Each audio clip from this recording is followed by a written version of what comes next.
Arriving in 2026, it will be built and engineered in Europe, and Demio promises that its pricing will be competitive with that of its Chinese competitors.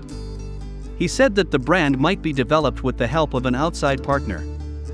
According to Demio, the hatchback's production costs will be 50% lower than those of a new C-segment SUV because of material reductions and a greater emphasis on a software-driven platform that uses fewer components and materials.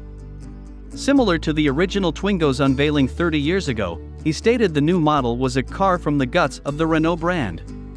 In addition to being a financial event, Capital Market Day also marks the debut of the Ampere Enterprise, a new independent business inside the Renault Group. It will design, create, build, and sell electric vehicles, EVs, in Europe. Models will be sold under the Renault brand, but the official start date is November 1st. It will employ about 35,000 people.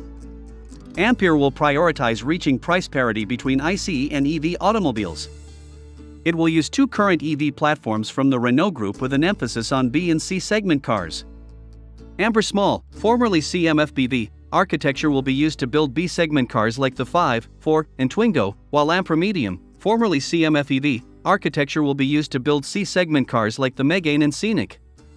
Megane and Scenic successors is how Ampere refers to the second generation of customized C-segment EVs, for which it claims to have a plan to lower variable costs.